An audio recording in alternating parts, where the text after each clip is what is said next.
ng walang kaukulang papeles. Sabi rin ng Pangulo, nakadetine ngayon sa Prague si Ko. Nakikipag-ugnayan na ang Pilipinas sa mga otoridad sa Czech Republic para mapauwi si Ko sa bansa. Isa po Kita nyo kung sino nagbalita. Unang-una sa balita, mainit pa ang Pangulo nag-report. Nag-usap-usap kami sa bahay, andyan si Bongbong, yung kamag-anak namin, si Mike Acevedo Lopez, kamag-anak namin ng mga Duterte. Hindi ko maintindihan, may lola yung nanay ko na lola rin ni PRRD. Mayor filed her COC as Davao Mayor. Di ba nangyari yon? Pagkatapos, eto, October 6, si Bongbong nag-file candidacy for president at ang maliwanag, mag-isa lang siya. Kasi eto nga, inaasam-asam namin na si Mayora pa rin ang kanyang katandem. Pero itong Madriaga dyan sa Congress, sabi niya na si PRRD daw, sinabi sa kanya noong November 21 na si BBM tatakbo at si Sara ang VP. Anong kasinungalingan yan? October 6 pa lang nag-file na si Bongbong.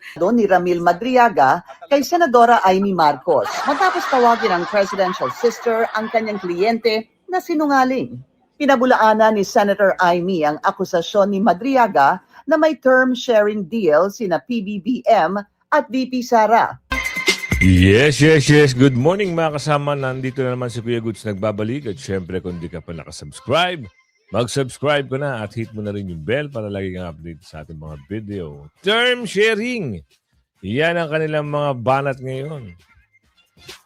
Ay, pinaliwanag na rin ni Ate Aming patungkol dito sa term sharing na sinasabi. Sa gitna ng umiinit na usapin, talagang term sharing talaga ang kanilang pambala. Samantala, may balita na ho. Napakatinding balita. Nahuli na ho si Saldico sa bansang Prague. Ano? Prague ba yun? Prague. Ito ay sa bansang Czech Republic. Kailan ito nahuli? Kahapon ho. 16 ng Abril. Oo. At kasalukuyan ngayon nasa custody ng bansang Prague. Prague ba? Prague. Nahuli siya matapos tumawid sa Czech Republic na walang tamang dokumento. Aray ko po. Ito na ata yung sinasabing, magtago ka man. Galingan mo ang pagtatago sa dulo ng video. Uuwi ka rin ng Pilipinas. Hindi, ito kidding aside. Parang mabilis ang mga bagay-bagay na talagang doon din pala darating, no?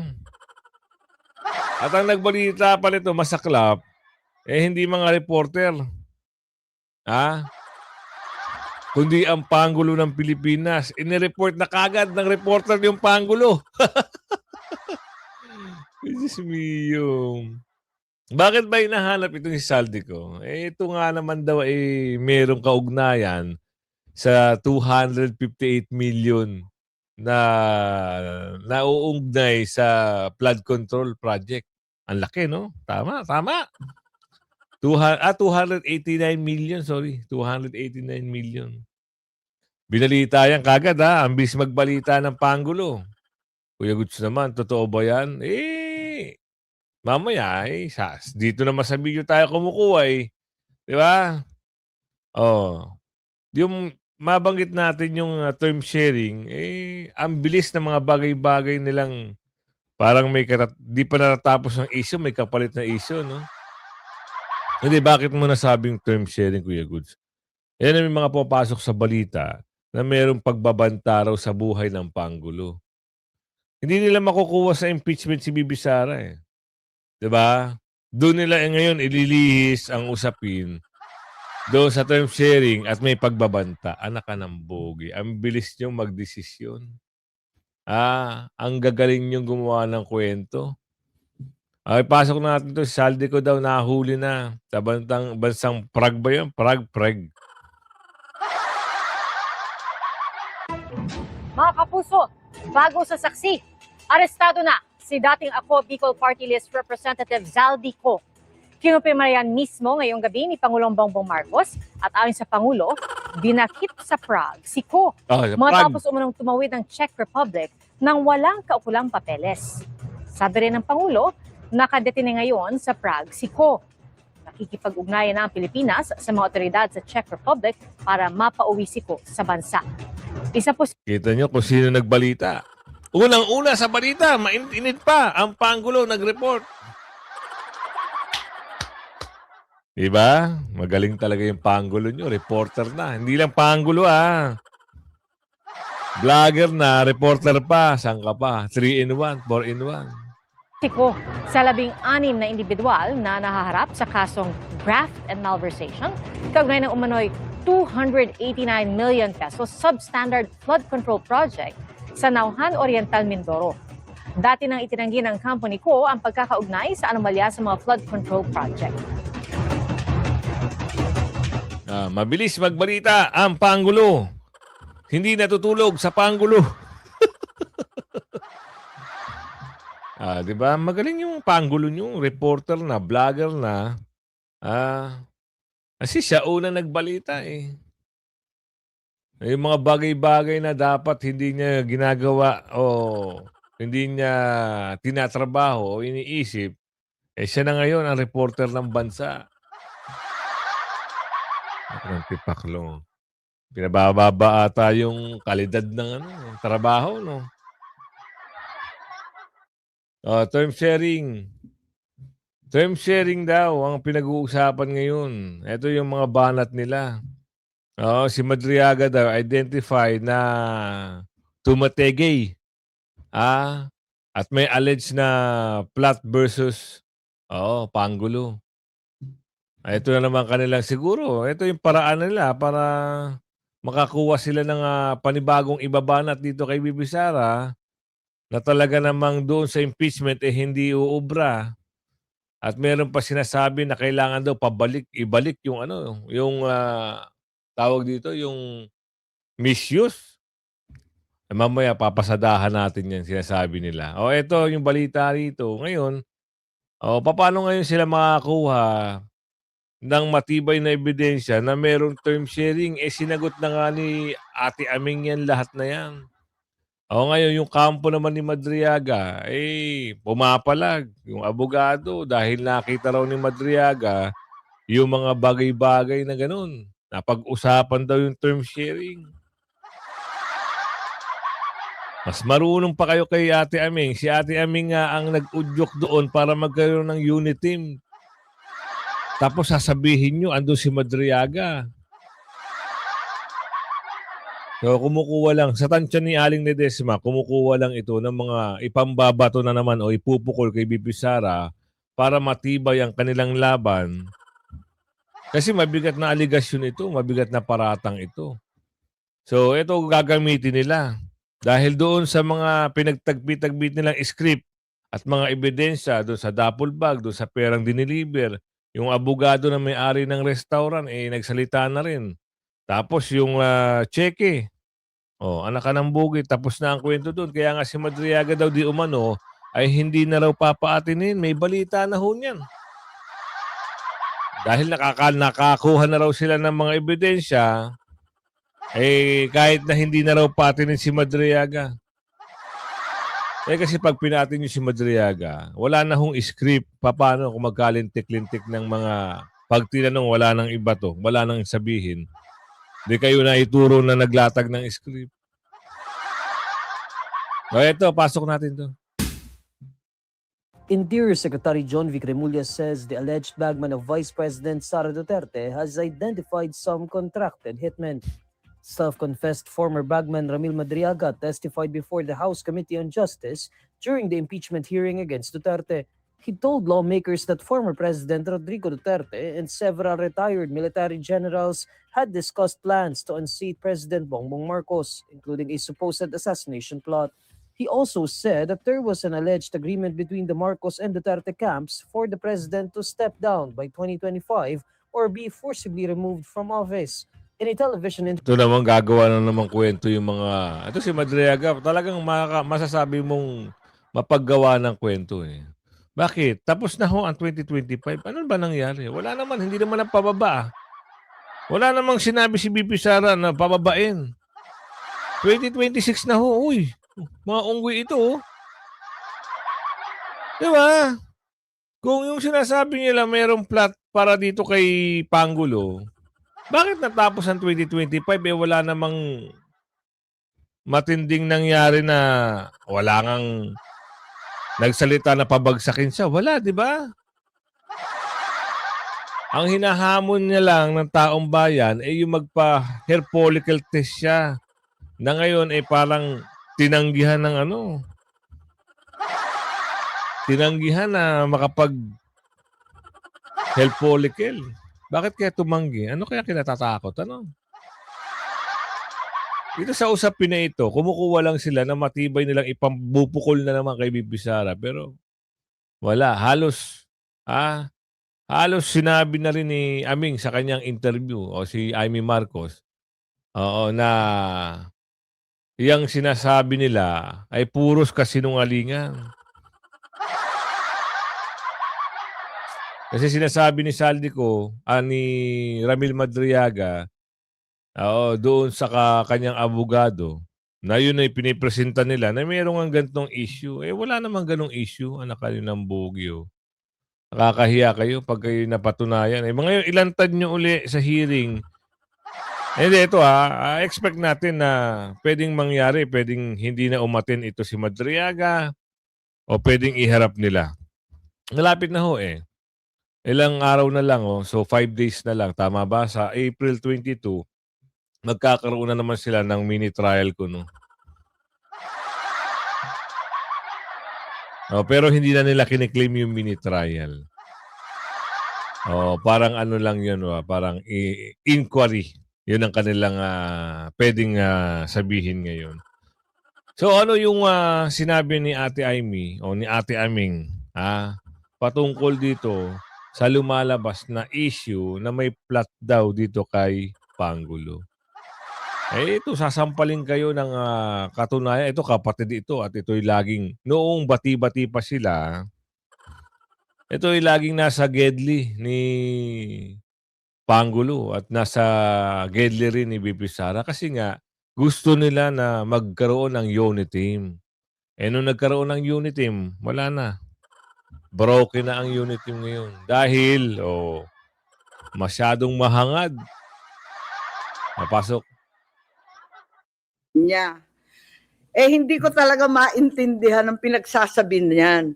Maliwanag na ang PDP may sariling lakad, may sariling mga kandidato, hinding-hindi si Bongbong. Nag-umpisa kami mag-usap-usap sa isang GC nung September 7. Nag-uusap na kami, pero nag-decide ako, mag-GC na tayo. At sa awa ng Diyos, kahapon, sa yamot ko, sa inis ko, dyan sa sinungaling na yan, na hanap ko ang aking lumang cellphone, andito. At as usual, Samsung na may note. At nakita ko yung aming pagte-text. Yan, nabuo ang isang grupo kasama ng ilang kamag-anak, na kamag-anak rin ni Inday, kamag-anak rin namin. Makikita nyo, September 8, dineklara na Go Duterte na ang standard bearer. Walang Bongbong, walang Sara.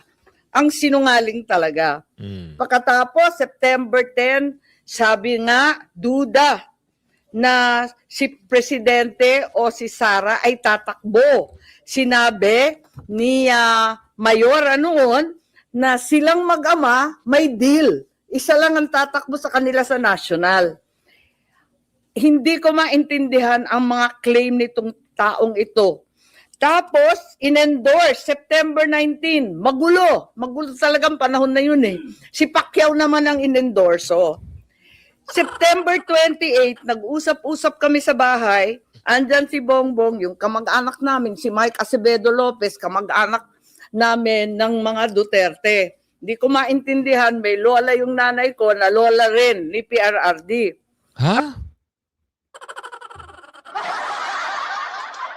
Amy Marcos at Duterte magkamag-anak?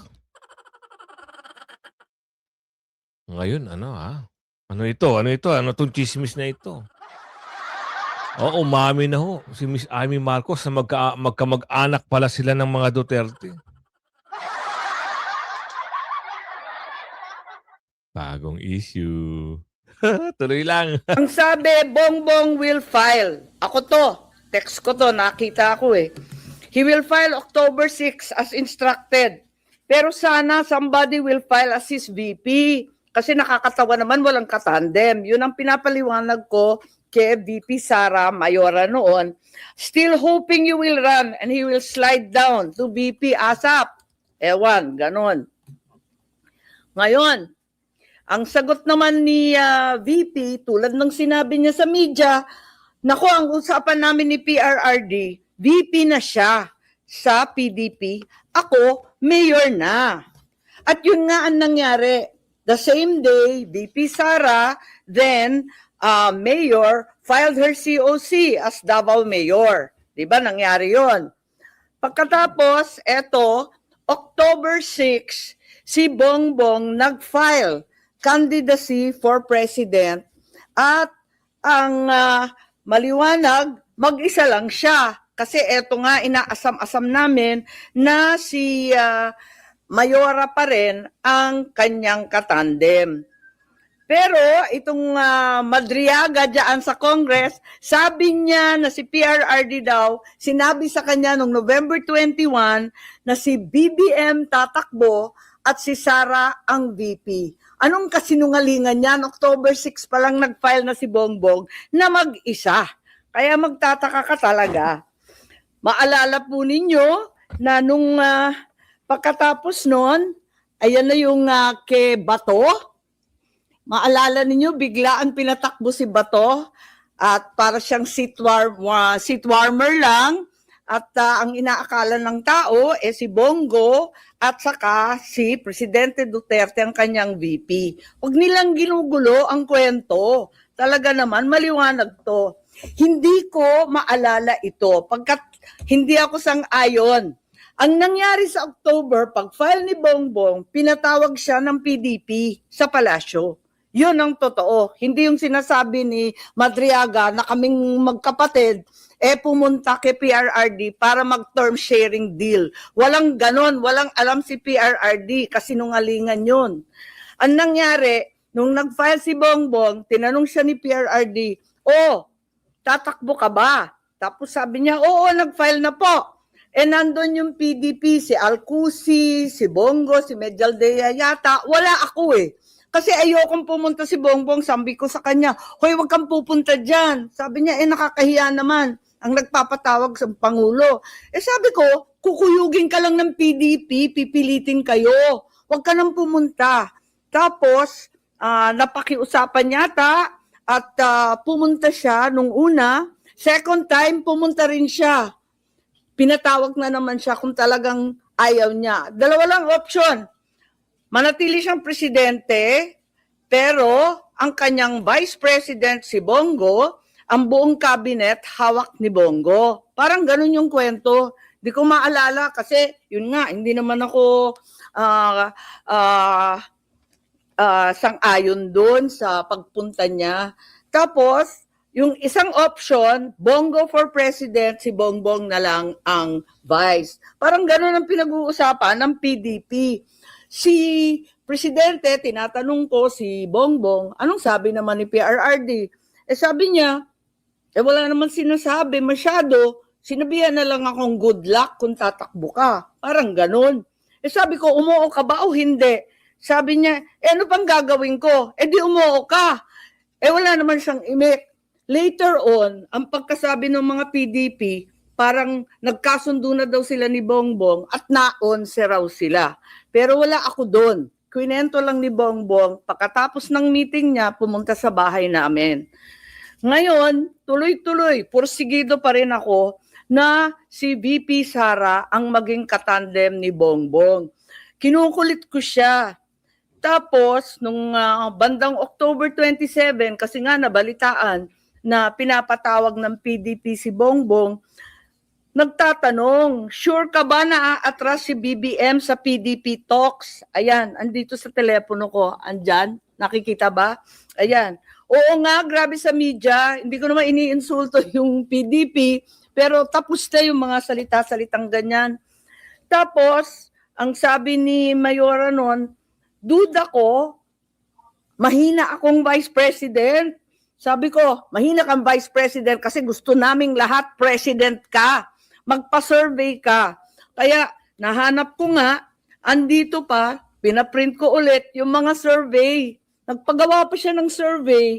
Hirap na hirap nga kami magpa-survey pagkat eto nga, talagang undas nun eh. All Saints Day noon, ang hirap maghagilap ng tao pero kahit papano nakapag-produce kami ng survey at nag-presentation noong November 3 na tama nga ang kutob niya, mahina siya bilang vice-presidente kesa sa presidente. Kasi na-disappoint yung mga Sara All. Alam naman natin yon. Pero sabi Dito na, lumabas ang katotohanan. Revelation na ito, Merong lumabas, mismo sa bibig ni Ate Aming na itong lola, magkamag-anak. Lopez? Wow. Hindi natin maano kasi malay natin, di ba? Totoo nga yung sinasabi. Nagpa-survey si VP Sara, talo siya sa survey sa pagkabisi. Pero mataas siya sa pagka-presidente. So yung kinikwento ni Madriaga, tapos ka ngayon dito dahil ito. Ikaw, Madriaga, kwentong kotsero ka lang. Kaya nga yung kampo mo, pilit tinatanggi na may alam ka raw eh. Kahit na wala kang alam, kahit na sinabihan ka na sinungaling ng isang Marcos o ni si Ate Aming. Sila nakakaalam eh. Meron pa silang listahan kung ano nangyari. Ikaw, meron ka pang pambibintang. Meron kang alam na term sharing, unggoy ka. Pumalag ang kampo ni Ramil Madriaga sa alegasyon ni Senador Amy Marcos na sinungaling ang nagpakilalang bagman umano ni VP Sara. Ayon sa abogado ni Madriaga, wala naman talagang alam ang senadora. Usapan ito nung dalawa. Wala ka doon sa kwentuhan nila. Ito ang banat ng abogado ni Ramil Madriaga kay Senadora Amy Marcos matapos tawagin ng presidential sister ang kanyang kliyente na sinungaling. Pinabulaanan ni Senator Amy ang akusasyon ni Madriaga na may term sharing deal sina PBBM at VP Sara. Pero ayon kay Attorney Raymond Palad, na witness mismo ni Madriaga ang pag-uusap ng Pangulo at ni FPRRD. Sabi ko sa kanya, anong itsura mo na? Tony, pag nandun ako sa bahay niya, itsurang matandang-matanda na ako, tumutulong ako sa kitchen, ganyan, palakad-lakad. Ando si BBM, nakasomblero pa siya noon. And then sa pag-uusap nila na, sige, ikaw na ang magpresidente, VP si Sara. Ito yung according to Ramila, pero sa 2025, baba ka. Pag hindi, lasunin kita, palason kita. And ano reaction ni BBM? Sabi niya, yumuko, tahimik lang. Sa on point ng Wala Bilyunan, namang ganun sinabi si Amy Marcos. Diba? Yun ang kwento ni Amy Marcos. Pero yung kay Madriaga, sino ba si Madriaga? Diba sinabi nga doon kaganina na talagang may mga kaso pa talaga si Madriaga noon pa. Paniniwalaan mo ba yung ganun tao na halang ang hasang? Diba? Lahat na lang ng pagsisinungaling kinuha na ni Madriaga. Oo. Sino ba nasa likod nito? Baka lumabas dito, 2 tao, 1 tao ang nasa likod nito. Malaki na naman ang pera. Paldo na naman. Kasi hindi naman gagawin ito ng mama kung walang perang involved eh. O kung walang pangakong sinabi rito. Baka ang kapalit nito kalayaan, sabi ni Aling Ledesma. News Channel, ibinahagi rin ni Palad ang umano'y kwento sa likod ng campaign video kung saan makikita ang bise na nag-aabot ng Philippine flag kay Madriaga. Wala naman, di naman kita. Sa liit ng mama, hindi ho nakita sa video. Kaya hindi nyo masasabi na si Ram yan. Saka yung usapin na yun ay mga election day. Kung sino-sinong tao yung gusto magpa-picture kay BP Sara. Kung sino-sinong tao ang gustong dumikit para makakuha rin ng trabaho sa gobyerno. Kung sino-sino na lang ang nagbigay ng mga, alam niyo pag mga election month, election day, diyan pumapasok yung mga sponsor, mga pondo, mga dinodonate. Kasi nga, siyempre, in return, pabor. Baka naman, ma'am, nakatulong kami sa inyo. Pwede ba naming makontrata itong isang ganito? Ganun yan eh. Maraming sip-sip, maraming linta. Una ng pinabulaanan ni Attorney Paulo Panelo, abogado ni VP Sara sa perjury case laban kay Madriaga, na magkakilala ang dalawa. Sabi niya na abutan lang ni Duterte ang campaign sortie ng ISIP o Inday Sara for President sa Matnog at tumawag daw ito kay Attorney Ryan Kilala para tanungin kung kanino ipapasa ang flag. Bagay na isang routine anya sa mga campaign sortie ng bise. Si Ramil nandun sa kanyang sasakyan, nagpapahinga. Pagbaba ni Sara, hinahanap niya, Sir Ram, Sir Ram, Sir Ram. And then may sumisigaw, Kuya Ram, habang Mayora. Habang inaabot yung bandera kay BP Sara, nandun si Richard Babagay sa gitna. Ito hanap ka ni Mayora. Hindi pa ito, hindi pa BP si BP Sara nito. Kailan nangyari ito? 2017, tama ba? Hindi, Vice Mayor pa lang siya, Mayora pa lang siya eh. Kailan ba? 2022 naging ano. So yung takbo ng kalidad ng pamumuhay nito ni Madriaga, sa tingin nyo, gagawa ito ng, kasi maraming kwento eh. Binibigyan daw siya ni Tatay Digong ng pondo, o 25 million, tapos meron pang 150 sa kung ano-anong, alam niyo yung kung ano-ano yung nilatag nilang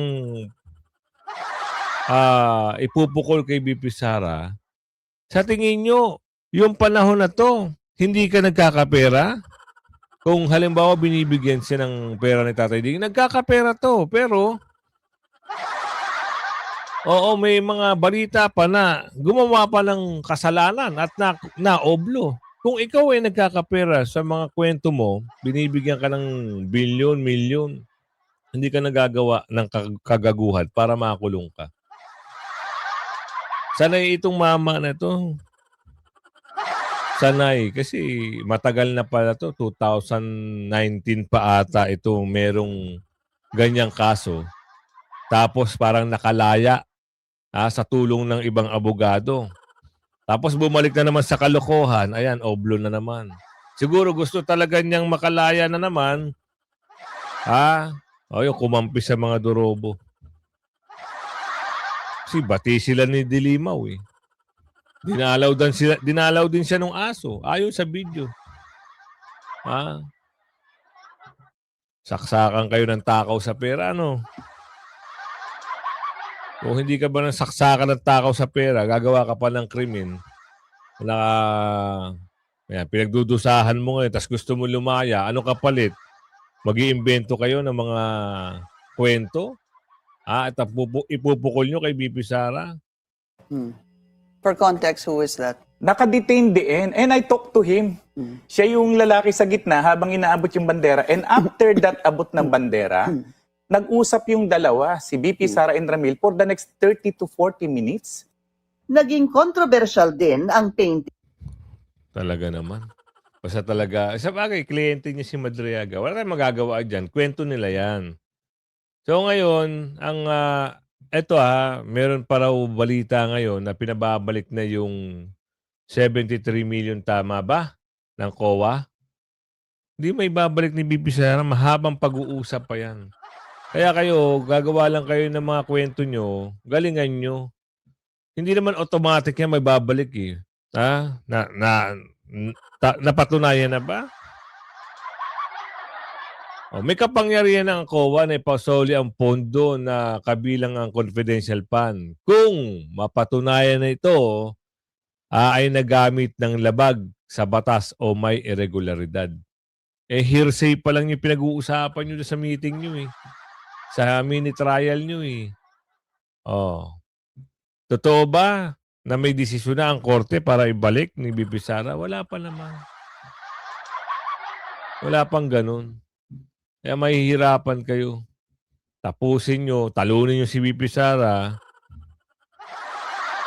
Pero kung gagawa kayo ng paraan na ma-impeach at ma-disqualified, tandaan nyo, hindi lang si VP Sara ang Duterte. Hindi lang si VP Sara ang Duterte. Bas, iinit pa ang bakbakan yan. Pag halimbawa, pumasok na ho itong kalagitnaan ng 2026, hanggang doon na yan. Hanggang doon na yan. Ganyan ang bakbakan ngayon. Kaya marami na hong naninira ngayon. Napakarami nilang bayaran ngayon. Ito lang para sa akin Para sa akin lang. Kung ikaw naman matatapos mo naman ang termino mo, kasi hindi ka naman pwedeng maging presidente ulit eh. Yung Pangulo ngayon nakaupo. 'Di ba? Kung kayo naman ay binigyan kayo ng pagkakataon at tatulungan kayo ng mga Duterte, dapat in return naman makapagbalik kayo ng pasasalamat. Kaso nga lang hindi kayo nakitaan ng ganun. Tingnan nyo, pinakulong nyo pa yung matanda. 81 years old na. Dapat sana na ando sa bahay, nagre-relax na lang. Wala, dinaan nyo sa... Akala nyo, papanigan kayo ng tao eh. Hindi nyo na magagawa yung sabi ni Aling Ledesma na pwede nyo i-block out ang inyong stream. Hindi nyo magagawa yung maraming social media. Diba? Halos lahat ng tao pwedeng maging vlogger sa pamamagitan ng kanilang cellphone. Post lang yan sa mga iba't ibang platform. Kaya kung umabot sa video natin ito, huwag mong kalimutan mag-like, share, subscribe. At syempre, yung paglalambing natin, na i-share nyo ng husto. Ito, shoutout segment muna tayo kailangan natin mag-shoutout sa inyo kasi lagi kayong nanonood sa atin. Kung hindi nyo napapanood yung mga upload videos natin, mga freebies video kahapon, balikan nyo lang ho. Shoutout kay Ma'am Damanson, Damanusan, mula Texas, shoutout po. Marian Geslani, yan, shoutout po sa inyo. Nelson Bernaldo, shoutout po. Alvin Saniego, shoutout po sa inyo. Isoy Lapides, shoutout po. Ricky Goles, shoutout po sa inyo. Torcelo Mondido, yan, shoutout po ng bongga. Aiza de Masillares, yan, shoutout po. Nes Patiño, shoutout po sa inyo. Edgar Sala, yan, shoutout po. At Chance New, shoutout po. Rem Abanilla, yan, shoutout po. Shinsi Shine Shane Vlog, yan, shoutout po sa inyo. Nancy Perez, shoutout po. Maris Marte, shoutout po. Toldi Yuso, yan, shoutout po. Reynante Mendoza, shoutout po. Jacqueline Pontera, shoutout po. Jeff Aguilar, yan, shoutout po. Ayan kay Ma'am Malu, Mix Vlog, yan, shoutout po. Ingat po dyan sa Hong Kong. Juan Cortez, yan, shoutout po. Edelberto Adana, yan, shoutout po sa inyo. Makoy Colayon, yan, shoutout po. Ako Budoy, yan, shoutout po. Paz McDonald, yan, shoutout po. Marlene Gislani, yan, ulit-ulit. Wala na ata. Boy Kulot, yan, shoutout po sa inyo. Carlito Fulgenio, shoutout po. Rex Anthony Brillantes, shoutout po sa inyo. Rolando Bernardo, yan, shoutout po. Apolinario Sabino Sr., shoutout po sa inyo. Jeff Aguilar, shoutout po. Ayan, kung umabot ka sa video natin ito, huwag mo kalimutan talagang i-like, share ang video natin. Share nyo sa mga kababayan natin, lalo na sa kamag-anak nyo abroad. Hanggang sa muli, bye-bye!